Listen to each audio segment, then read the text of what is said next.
legislature reallocated the sales tax.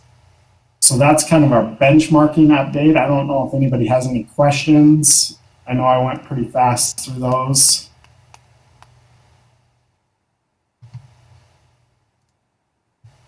If not, I'll keep going. I did a little different. I wanted to just show a couple things this year. It's really weird with COVID. Some departments are largely unimpacted, like my department and Sean's department, Jared's department, Scott's department. We're really operating, even though it's different, kind of the same as we would.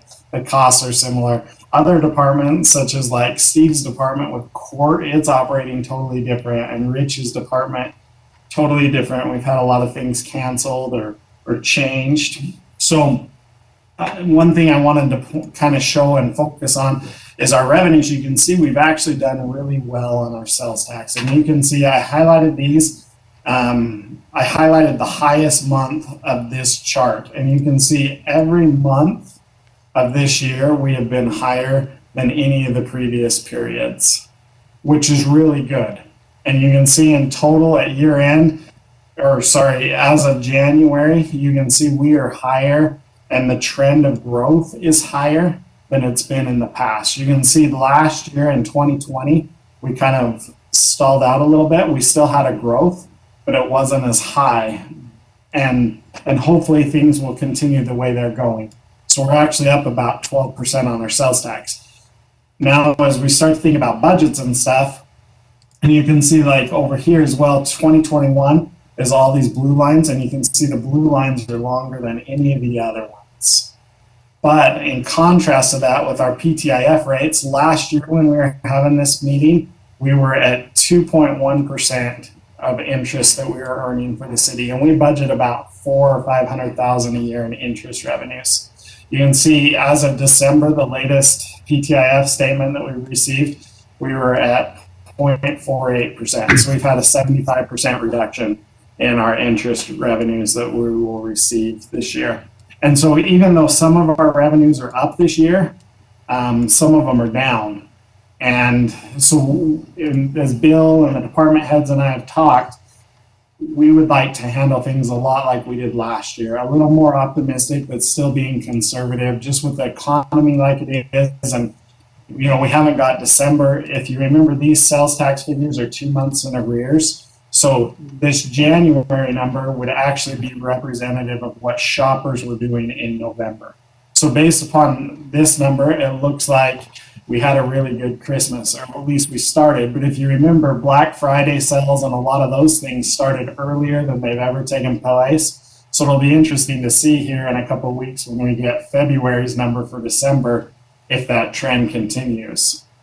And so overall, we are thinking that our revenues are stable, but there's some that are down, there's some that are up, and overall we're probably kind of in the same boat that we always are in. So that's kind of the update that I wanted to give you guys before we dive into this. Can I ask you what PTIF stands for? It's the Public Treasures Investment Fund, and what it is it's ran by the state of Utah, and it basically allows all the governments in the state, whether they're municipalities, counties, special districts, the state of Utah itself, we all can invest our funds in it, and then they invest some of those funds in more long-term type investments. So we're basically able to get a long-term return on our money, but have a short-term investment. Okay, thank you. And so then they actually smooth a lot of it too. So we don't, historically, I don't think the PTIF has ever experienced a loss. We always have positive returns on our investment. Now they might not be much, but we don't experience losses either. And so it's a really good investment opportunity for us as a government that the state of Utah provides to us, basically free of charge. And so that's where most of the city's money is right now. So any other questions there? As far as capital goes, that's the next item on the agenda, is the review of our capital improvement plan. What I've tried to do, since we're doing this virtually, is anything that's in the current year, I've highlighted green. And then anything that's for this coming budget year that we're talking about, I've highlighted yellow. So hopefully it's a little easier to see and track. I know even on my screen when I was looking at this earlier, sometimes it's hard to tell, are we talking about new servers or are we talking about exterior lighting by the time you go across the page? And I will go through these. I know most of the information. If any of the department heads have anything they want to interject, or if you guys have, the mayor and council have any questions, please feel free to interrupt me at any point. Business administration, that's my department. This really is IT for the city, but where I'm over that, I just threw it in my department. We replaced, if you remember, I think in 2017 or 2018, we replaced all but one of our servers. That server houses all of our VDIs, our virtual desktops, and it has kind of reached its end of life. And so in talking to our outside IT company, they would recommend that we replace that. As well as doing that, there's some new storage options that we have with backing up our virtual desktops and all of the other city servers. And we'd like to replace all of those as well. They feel like we can do all that for $60,000. And that should get us, I think this piece of equipment we put in like 2011 or 2012. And so hopefully we can get another 10 years or so out of it, based upon how we're building it. And it has the capability of having multiple hard drives and those kind of things, so we can swap those out as they become aged or become corrupt. But it gives us a lot more redundancy, and it'll improve a lot of the performance for the virtual desktop users of the city. Another project, a current project we have a lot. If you remember, our building was built, I believe, in 84 or 85.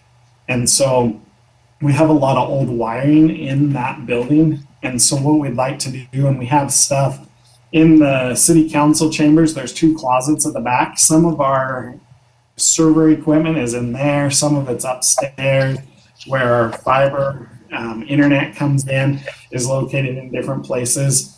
In the current year, we have $15,000 in our budget to kind of consolidate some of that stuff and improve the performance. For the next year, one of the projects we'd like to do, and hopefully $15,000 will cover it. We're exploring some options right now.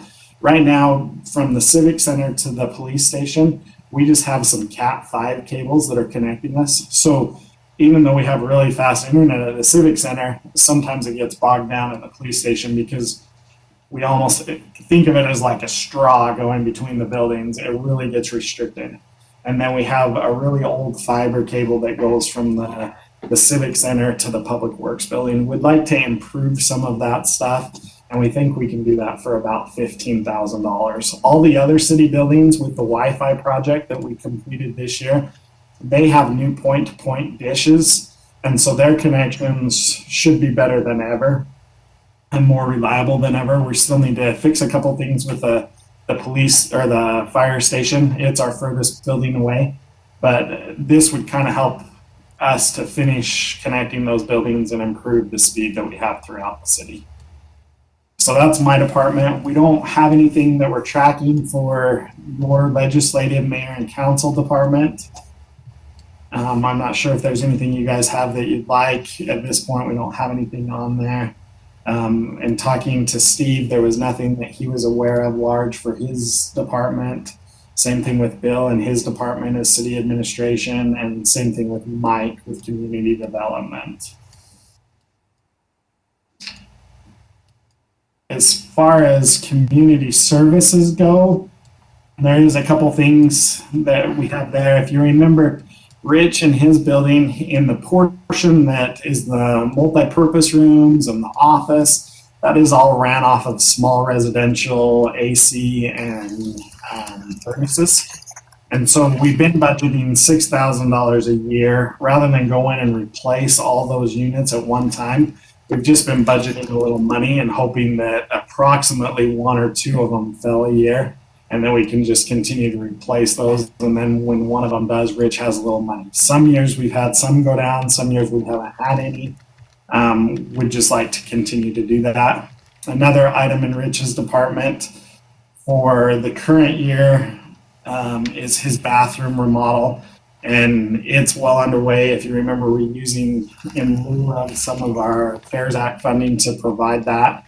And so we were able to do that project a little quicker than we anticipated and take advantage of some of the lower utilizations during this COVID time. Last year, I believe it was in the second strategic planning meeting, Braden brought up that he'd like to look at replacing one of the scoreboards. I believe Rich and Bill worked on submitting a ramp grant to pay for that project. So we've got it shown on here. At some point, if I guess ramp isn't kind to us, we might have to look at if that's something that we want to pay for out of the regular city funds, or if that's something that we want to just bump a year if we're not awarded a grant and try again with ramp another year. I don't know if you guys have any input on that. I would like to see it get done. I think our scoreboards have been in bad shape for years. I don't know, was that just for one, Rich, or was that for both the ones at like Golden Spike? I don't remember. So currently we have 2 out at Golden Spike and 1 at Riverdale Park. The one at Riverdale Park's not operational. The one on the east at Golden Spike is, but I mean the light bulbs are so dim it's hard to see. And then the one on the west is not operational, but this $30,000 would be able to take care of all 3. I think it's a bad look for our city. You go to play a sport in another city, they have a decent scoreboard that the people can keep track of what the score is. I mean, those things are ancient and they don't work, and it's just, I don't know. I think it's a real bad look for the city. That's just my opinion.